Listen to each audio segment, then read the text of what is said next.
Meus irmãos, graça e paz. Vamos abrir a palavra do Senhor no Evangelho de Lucas, no capítulo 4, versos 16 a 30. Evangelho de Lucas, capítulo 4, 16 a 30.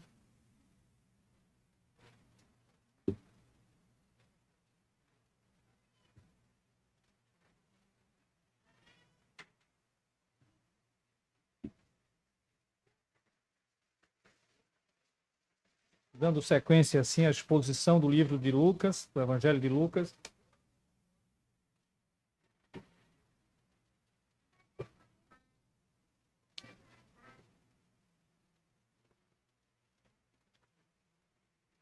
Assim nos diz, irmãos, a palavra de Deus no Evangelho de Lucas, capítulo 4, 16 ao 30. Indo para Nazaré, onde fora criado, entrou num sábado na sinagoga, segundo o seu costume, e levantou-se para ler. Então lhe deram o livro do profeta Isaías, e, abrindo o livro, achou o lugar onde estava escrito: O Espírito do Senhor está sobre mim, pelo que me ungiu para evangelizar os pobres, enviou-me para proclamar libertação aos cativos e restauração da vista aos cegos, para pôr em liberdade os oprimidos e apregoar o ano aceitável do Senhor. Tendo fechado o livro, devolveu-o a um assistente e sentou-se, e todos na sinagoga tinham os olhos fitos nele. Então passou Jesus a dizer-lhes: Hoje se cumpriu a escritura que acabais de ouvir. Todos lhe davam testemunho e se maravilhavam das palavras de graça que saíam dos lábios.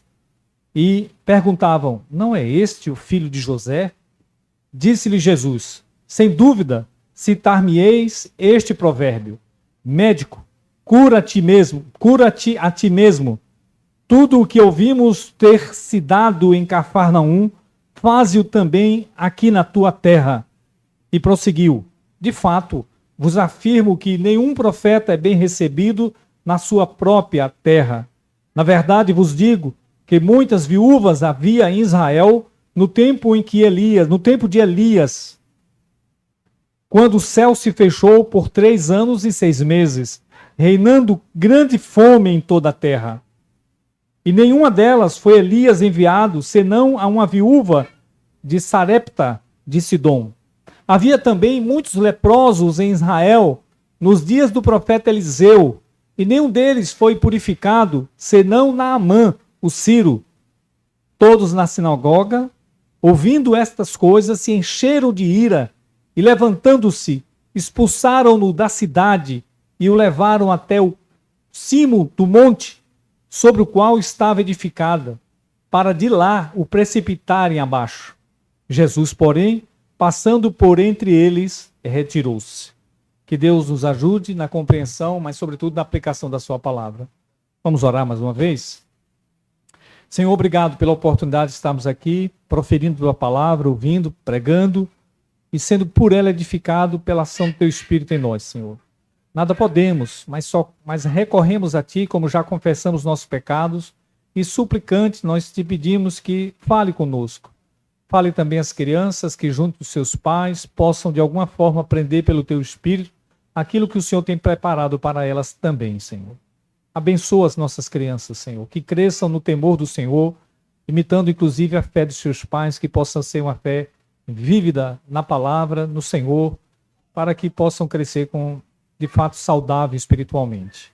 Nós te pedimos graça para a compreensão desta palavra. E obrigado, Senhor, por poder ouvir a tua voz ainda hoje, através da tua palavra. Assim oramos, agradecidos em nome de Jesus. Amém. Amém. Meus irmãos, é muito interessante como podemos ver as reações à palavra de Deus. Muitas vezes as pessoas têm uma admiração à palavra, gostam de parte da palavra.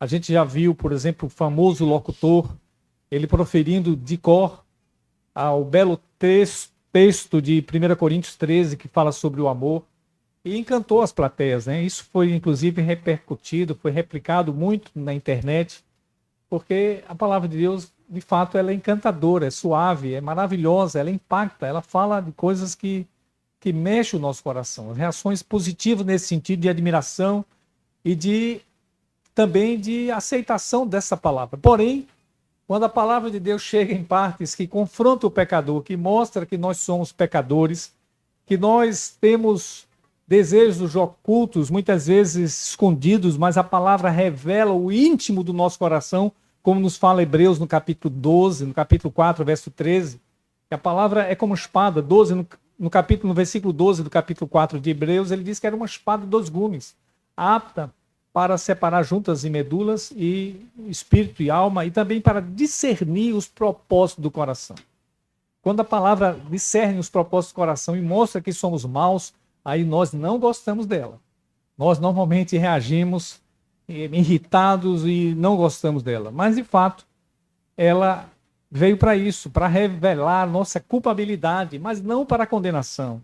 Porque o Senhor não foi enviado para condenar, porque condenados já estamos. Ele veio para salvar pecadores condenados. Mas é preciso que os pecadores se rendam diante da revelação da sua palavra, da verdade, de que precisam e que peçam a Ele, por misericórdia, que deixe a palavra que é tão encantadora fazer o efeito necessário. O efeito muitas vezes vai nos levar ao arrependimento, a negar coisas que são inconvenientes à nossa vida e que é necessário para a nossa felicidade, para a nossa alegria e para nos aproximarmos de Deus. É por isso que as reações são tão adversas à palavra. Ora, de uma admiração, para logo em seguida, para uma rejeição a essa mesma palavra tão admirável. Aqui, no contexto do texto de Lucas, nós estamos vendo Jesus já iniciou o seu ministério e podemos ver que ele já tinha uma fama muito grande quando ele decide retornar à sua terra de crescimento. Ele não nasceu em Nazaré, nasceu em Belém, mas foi criado em Nazaré. E por muitos anos, por exemplo, Jesus, como nos diz o texto, era seu costume frequentar a sinagoga. Por muitos anos, certamente, aquele que é a própria palavra, o autor da vida, sentou-se como você está sentado para ouvir gente pecadora como nós pregar. Ele teve que ouvir muitas vezes e ali na condição de ouvinte, sendo como povo de Deus, frequentando a sinagoga para aprender. Nós já falamos um pouco da sinagoga quando pregamos no trecho anterior de Lucas 4, 14 e 15, e provavelmente o surgimento delas é no período babilônico, quando o povo de Deus é levado para o exílio e eles não podiam mais congregar no templo, porque também o templo havia sido destruído, então eles criam as sinagogas. E as sinagogas eram constituídas pelo menos de 10 famílias, ou 10 homens. 10 homens, se numa cidade tivesse 10 homens, poderia-se ter uma sinagoga para estudo da palavra, meditação da palavra. Não havia sacrifício nas sinagogas, como não há ainda hoje. A sinagoga é o templo judaico, seria a nossa igreja, contextualizando, e é especificamente para cânticos, orações e estudo da palavra do Senhor. Então o Senhor Jesus, muitas vezes, frequentou a sinagoga porque era seu costume, como crente, como povo de Deus, como da família de Deus, ele não deixava de frequentar a sinagoga. Porém, quando ele começa o seu ministério, assim que foi batizado perto do Jordão por João Batista, e seu ministério inicia, ele faz muitos sinais e prodígios nessa primeira início de ministério. E não foi em Cafarnaum, ou melhor, não foi lá em Nazaré. Ele resolve não morar em Nazaré, ele vai morar provavelmente em Cafarnaum. Cafarnaum, que era próximo, também Galiléia, e lá ele faz muitos sinais e prodígios também, como já havia feito em Jerusalém. E por alguma razão ele decide visitar a Nazaré, talvez porque a sua mãe estava lá. A gente sabe que em Cafarnaum ele provavelmente usava a casa de Pedro como residência, como se fosse uma espécie de quartel, para que ele pudesse dali se locomover. A gente sabe disso porque ele vai para a casa de Pedro e cura a sogra de Pedro, e ele mora um tempo em Cafarnaum, que é próximo de Nazaré. Mas ele decide ir a Nazaré e ele vai e faz no sábado o que tinha que fazer. Ele entra na sinagoga e deram a ele para ler o livro de Isaías. Ele lê, se levanta e lê. É curioso que no momento da leitura ele se levanta, o povo também se levanta, e ler, era um costume de reverência à palavra do Senhor, e assim ele começa a ensinar, só que com uma aplicação muito precisa acerca de tudo que aquele texto de Isaías falava de si mesmo, que era o próprio Jesus. Lembre-se que toda a palavra do Velho Testamento era acerca dele. Então, não importava que tipo de rolo as escrituras fossem trazidas, eram em rolos. Lembre-se que não eram livros como o nosso, mas eram rolos enrolados, tipo pergaminhos ou couro, né? Ou podia ser também papiro, mas eram enrolados. Então, quando se era para ler a leitura que o chefe da sinagoga trazia, eles liam várias partes do Velho Testamento, liam a lei e os profetas. E tinha uma sequência, como nós fazemos a sequência aqui. Então, certamente, deram para ele o livro do profeta Isaías, porque era o tempo de ler Isaías, e da passagem que falava no Salmos Isaías 61, que fala sobre o Espírito do Senhor está sobre mim, me ungiu para pregar boas novas aos quebrantados e tudo. Então ele leu, mas qualquer passagem que desse para ele, ele poderia aplicar, trazendo referência a ele mesmo. E ele o fez nisso.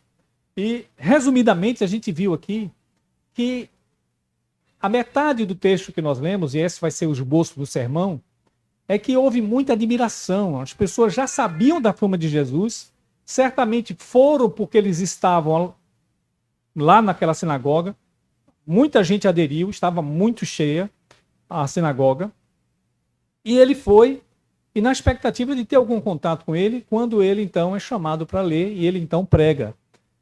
A gente sabe, e os estudiosos falam, que o que temos aqui é um resumo das pregações de Jesus. Ele não falou só o que falou aqui. Ele falou muito mais.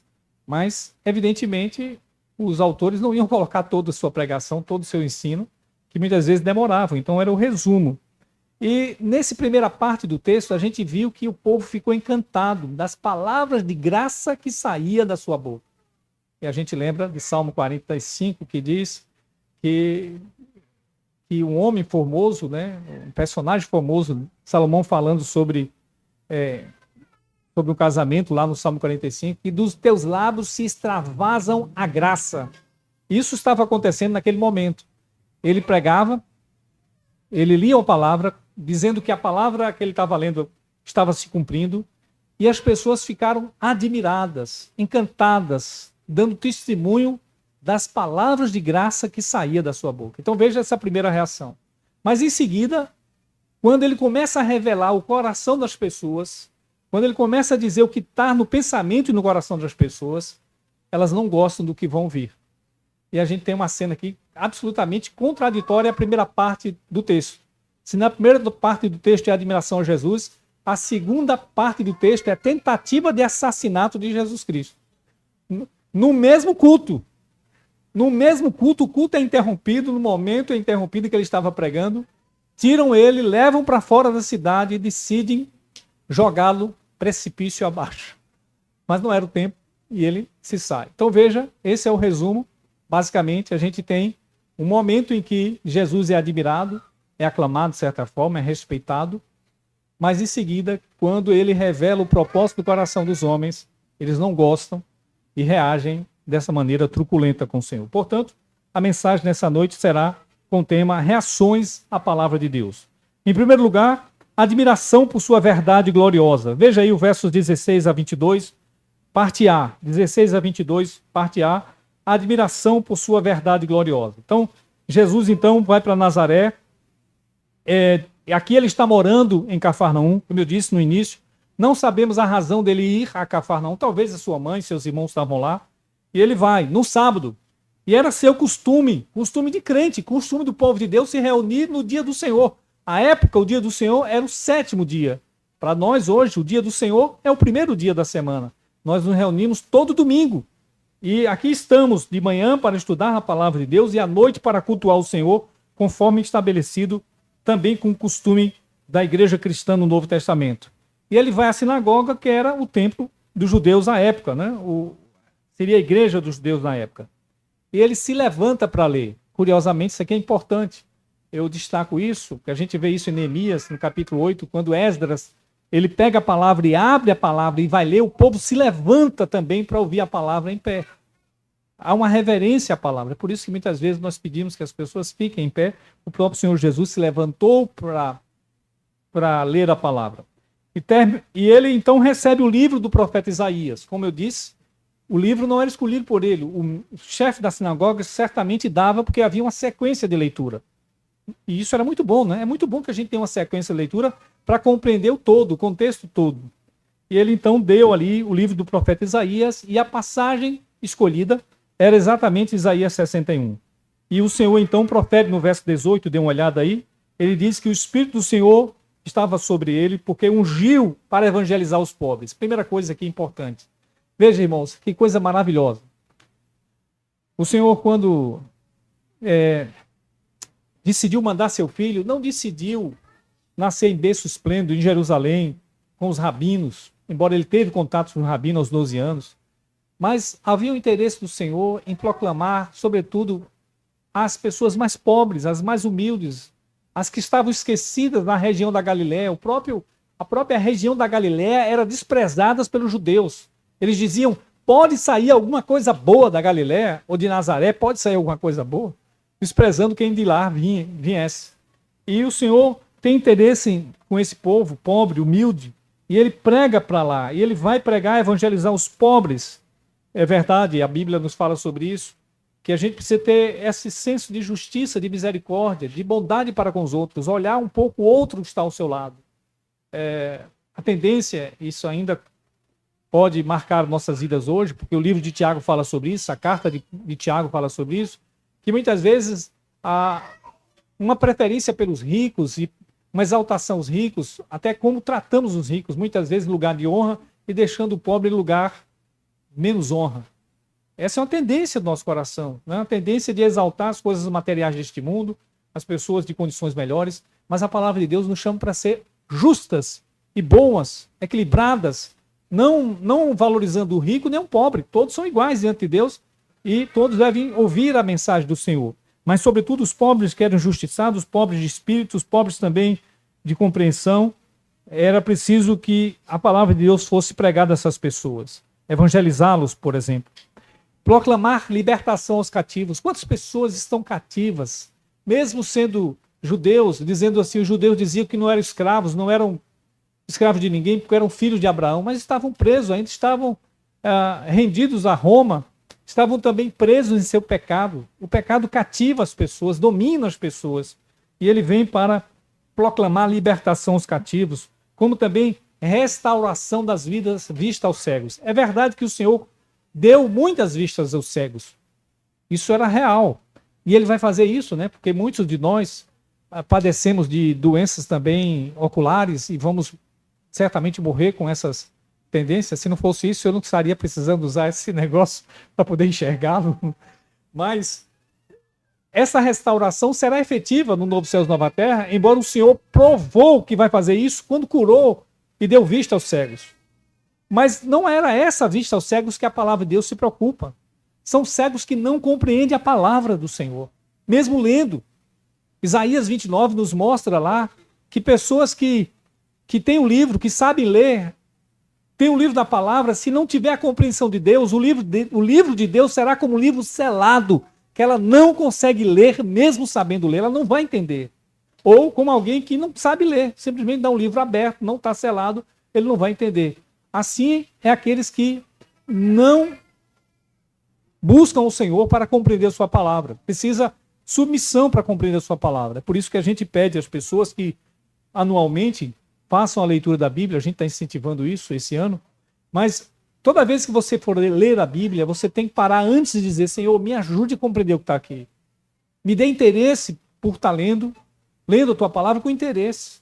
Não lendo simplesmente para cumprir um currículo religioso, mecânico de leitura da palavra. Não, para poder ser tocado pela palavra, ser mudado, para poder aceitar o que a palavra pode revelar para você.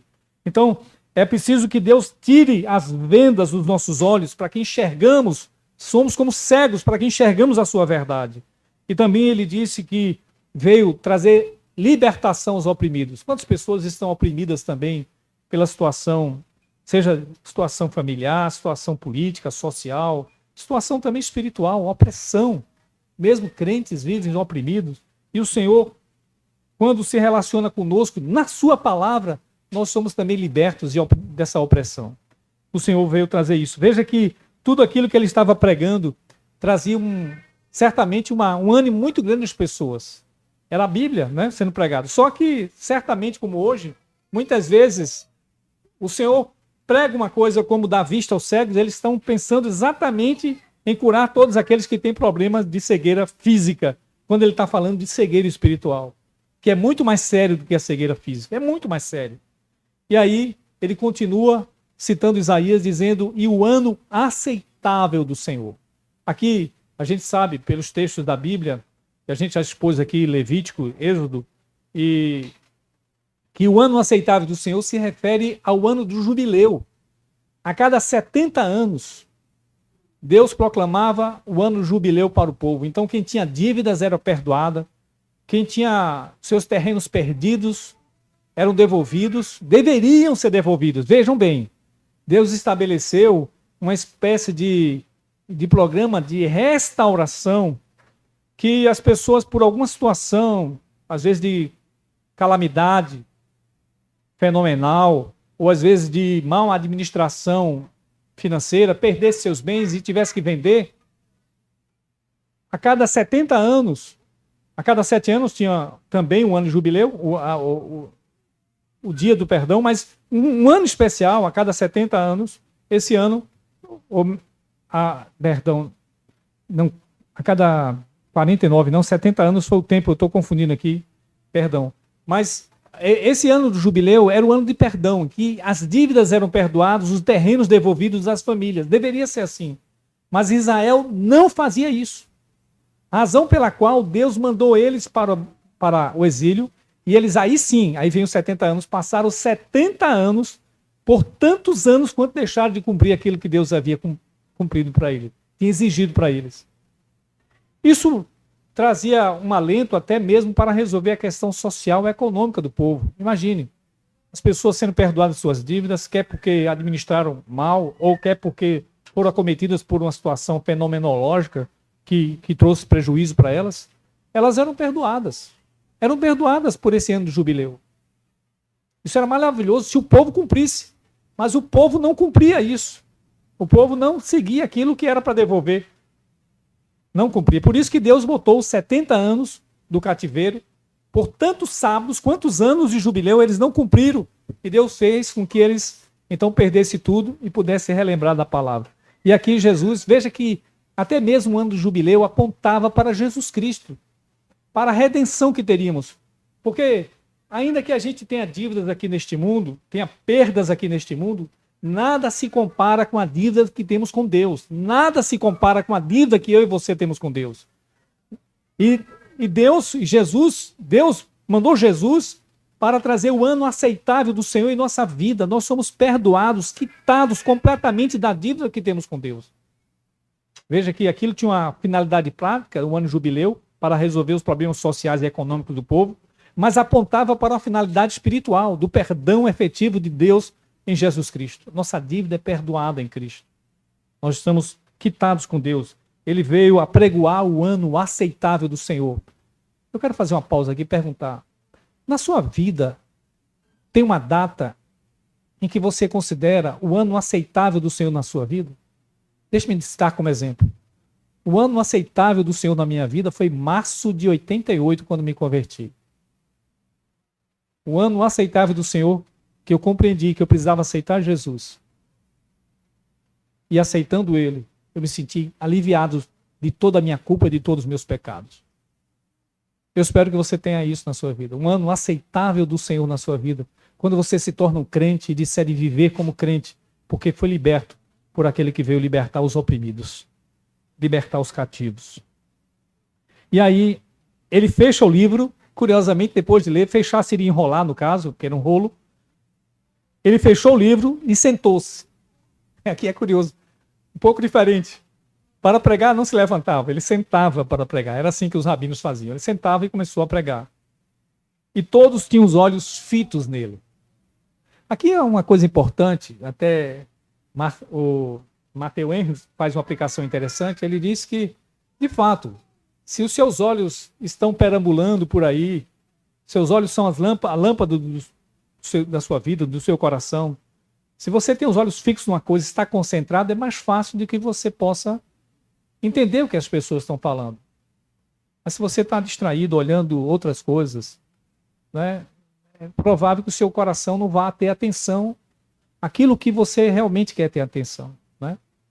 Se você deixa alguma coisa para que alguém veja, ela vai ter ambição por aquilo, porque está vendo. Então, de um modo positivo, se você quer, de fato, entender a palavra de Deus, é preciso, quando ler a palavra de Deus, estar com os olhos fitos nela e com atenção nela. Da mesma forma como estamos pregando aqui, é bom que seus olhos estejam fitos no pregador, com atenção na palavra de Deus, o que está sendo dito. Então as pessoas estavam fitas, olhando fixamente, isso é uma aplicação interessante. E aí ele diz que hoje se cumpriu a Escritura. Veja que coisa maravilhosa. Toda a Escritura apontava para Jesus Cristo, toda. Especificamente essa, maravilhosamente, que falava de libertação, de evangelizar os pobres, de pregar a libertação, restauração da vista aos cegos, liberdade. Ele diz, hoje se cumpriu essa Escritura. Imagine a oportunidade que eles tiveram de ouvir o próprio Messias pregando. Ele que é a palavra de Deus, pregando a própria palavra de Deus, dizendo essa palavra está se cumprindo hoje. E aí, olha, por favor, dê uma olhada no verso 22, estamos terminando, o ponto 1. Todos davam testemunho, se maravilhavam da palavra de graça dos seus lábios, que saíam dos seus lábios. Todos que estavam ali, todos estavam de olhos fitos nele. E todos davam testemunho. Que palavra graciosa, que palavra maravilhosa. Essa é a palavra de Deus, ela é de fato doce, agradável. É muito agradável. Mas ela vai alcançar um propósito que muitas vezes nós não iremos achar agradável. É o segundo ponto, é o que nós veremos. Mas antes eu quero aproveitar para enfatizar um pouco dessa importância da palavra de Deus. Você não pode fazer religião pelo que a igreja presbiteriana diz ou pelo que eu digo. Nós só podemos fazer a verdadeira religião pelo que a palavra de Deus diz. Toda igreja séria, todo pastor sério precisa ser preso a esta palavra. Não pode fugir dela, precisa harmonizar ela como todo, compreender ela como todo, para que possa de fato ser a palavra de Deus e a verdadeira religião. Não podemos fazer religião, irmãos, a parte da palavra de Deus. Não existe isso. O Senhor Jesus nos diz em João 14, que todo aquele que o ama guardará os seus mandamentos. Mas como você pode guardar os mandamentos se você não lê? Se você não tem disposição de compreender, deixar que essa palavra que é poderosa, que é agradável, é graciosa, se você não tem compromisso de ler, como essa palavra vai fazer efeito na sua vida? Não fará efeito. Alguém já disse, e eu preciso concordar com essa pessoa, que um crente que não lê a Bíblia e não ora, ele já está desviado. E é verdade. É verdade. Se você não ler a Bíblia e não ora, são duas coisas mínimas. Você pode se considerar um desviado.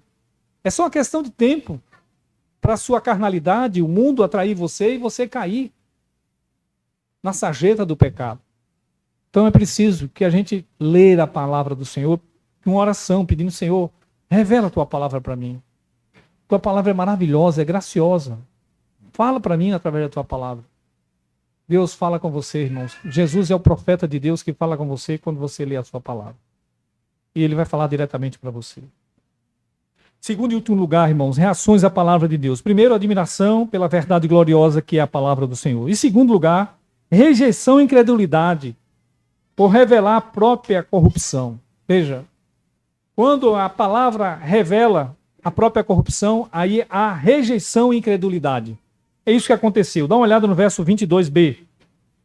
E eles disseram, não é este o filho de José? Eles estavam admirados. É porque, de fato, podemos até entender que não era comum. Alguém que viveu 30 anos com ele, sendo carpinteiro, filho de José, de Maria, irmão de Tiago, José, Simão, Judas e algumas irmãs, no plural, irmãs. Como é que, de repente, 30 anos depois, essa pessoa aparece aqui e diz, eu sou esse que está pregando aqui. Eu sou o cumprimento das Escrituras. Eu sou o Messias. De fato, era chocante. Olha, a gente conhece você, conviveu com você. Você é o carpinteiro. É curioso que Lucas aqui, olha como os evangelistas se complementam maravilhosamente. Lucas não quer falar o que Mateus e Marcos falaram. Lucas diz, ele é o filho de José. Você é o filho de José, nós conhecemos você. Mas Mateus cita, sua mãe não é Maria? E você, os irmãos não são Tiago, José, Simão e Judas? E suas irmãs estão conosco, moram aqui conosco? Marcos cita a mesma coisa. Só que Marcos acrescenta uma coisa a mais. Você não é o carpinteiro que absorveu certamente a função do seu pai, que era carpinteiro, né? Os filhos aprendiam a função do pai. A escola técnica na época era o pai que ensinava, passando a profissão para os filhos. Então veja, se uma pessoa tão comum como essa, nós conhecemos a profissão dele, conhecemos a família dele, apesar de que certamente eles nunca pegaram Jesus em pecado, nunca. Nunca Jesus estava numa briga com os vizinhos, ou está lá fofocando, nunca, porque ele não pecou. Nunca se meteu na vida alheia.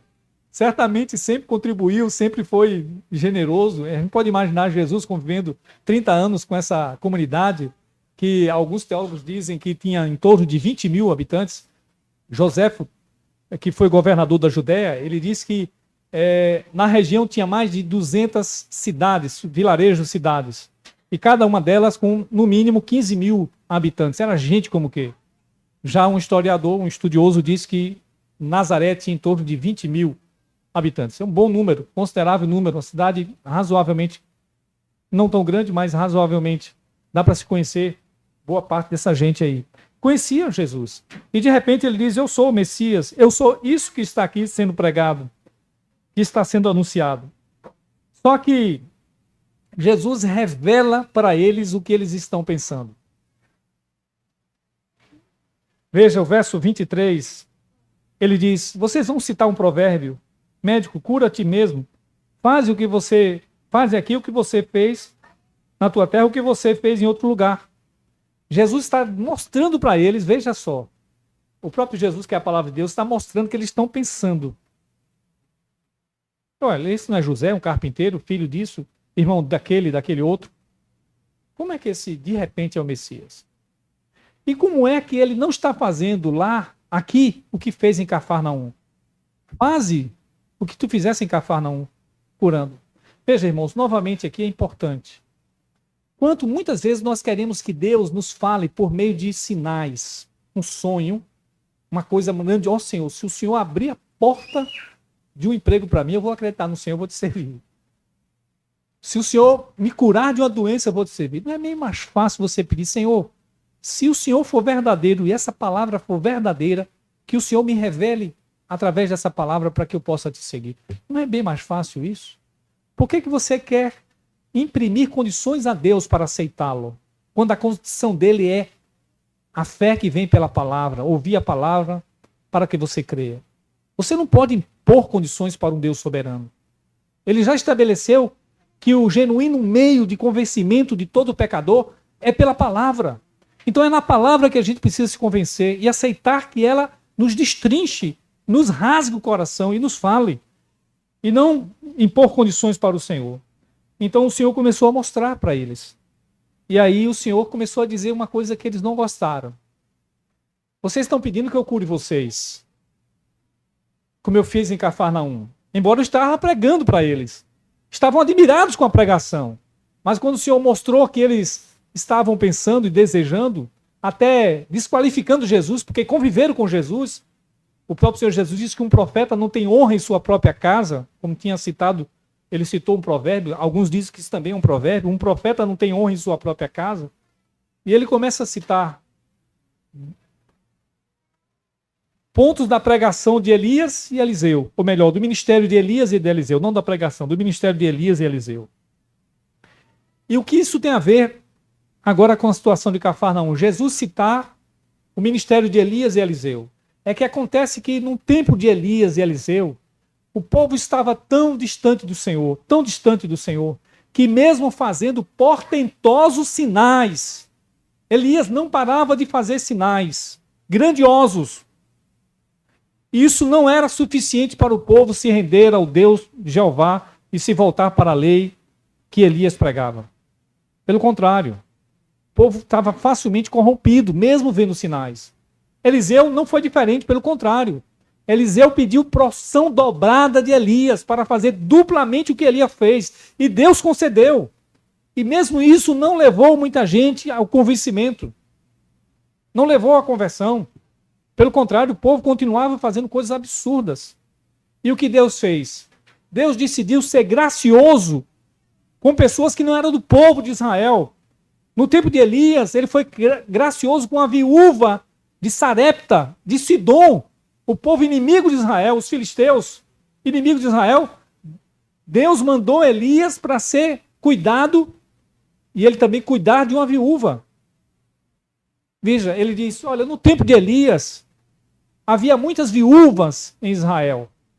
Mas Elias não foi enviado a nenhuma viúva de Israel, senão a viúva de Sidom. Por quê? Porque o povo não estava crendo na pregação. O povo talvez quisesse milagres, poderes, mas não queria se render, não queria se converter ao Deus vivo e verdadeiro. O ministério de Elias era isso, para trazer arrependimento ao povo. Da mesma forma, Jesus cita que no tempo do ministério de Eliseu, havia muitos leprosos em Israel. 4, inclusive, leprosos ajudaram a divulgar que tinha comida fora da cidade. E eles não foram curados por Elias, por Eliseu. Eliseu curou apenas um Ciro, um capitão do exército inimigo, que é Naamã. E Eliseu e Elias, Naamã aceitou a ir até Elias para ser curado, Eliseu para ser curado. Embora do início foi rompante, foi meio orgulhoso, mas depois ele aceitou se banhar nas águas dos rios e se converte.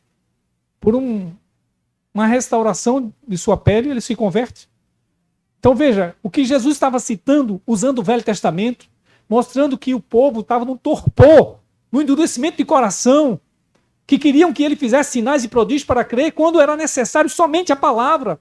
E a palavra tinha sido pregada, e eles não estavam aceitando, endureceram o coração.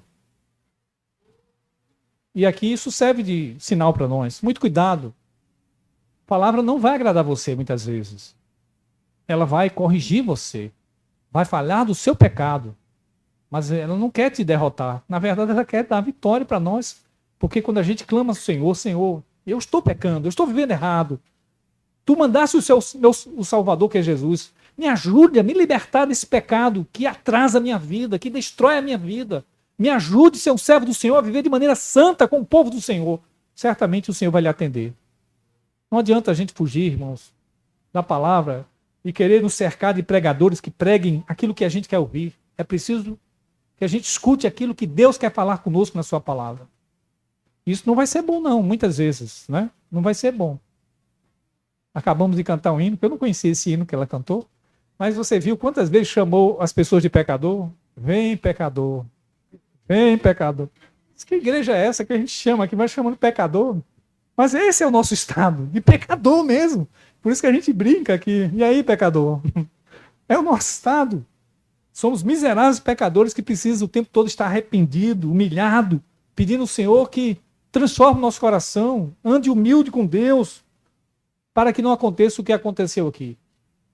Veja, eles se revoltaram tanto com Jesus, que Jesus revelou o que estava no coração deles, mostrou que eles eram incrédulos, e Deus estava mandando profetas para atingir gentios, e não a eles, povo judeu, que eles terminam o culto, imaginem, Jesus pregando, tiraram Jesus à força lá do centro do local, empurraram Jesus, não deve ter sido com palavras fáceis, não, deve ter sido palavras duras para quem queria matar.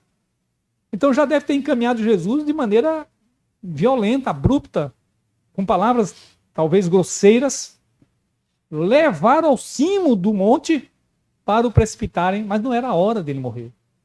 E de repente ele passa no meio de todos, ninguém pode fazer mal. Não se sabe como foi. Talvez ele cegou as pessoas, como cegou os Círios. Talvez ele emudeceu, cegou também, como cegou Sodoma e Gomorra, que as pessoas não viram os anjos, querendo ter relação com os anjos. Não sabemos. O fato é que não era a hora de morrer ele simplesmente passa pelo meio das pessoas que queriam matá-lo. Veja, irmãos, que reação adversa. Admiração pela palavra e rejeição da palavra ao mesmo tempo. No mesmo culto, admiração pela palavra e rejeição da palavra. O que Jesus faz? Ele se retira do meio deles.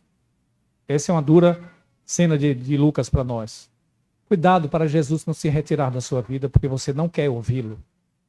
Cuidado para Jesus não se retirar da sua caminhada porque você não quer atendê-lo. E ele está aqui para nos atender. Misericordiosamente e bondosamente conduzir a nossa vida conforme a sua instrução. Não conforme a minha instrução. Não conforme o meu querer, mas conforme o querer dele, que é muito melhor para mim. Que Deus nos ajude, irmãos, a vivermos assim. Deixe-me trazer uma aplicação. Valorize a palavra de Deus na sua vida. Por favor, valorize. E segundo, nunca rejeite a palavra do Senhor. Ela não vai falar sempre o que você gosta. Ela vai falar muitas vezes o que você não quer ouvir. Mas é necessário para a sua vida, para o tratamento. Esteja com o espírito aberto. Peça a Deus, Senhor, me ajude a cumprir a tua palavra para a glória do nome e para a minha alegria. Em nome de Jesus. Amém. Vamos orar.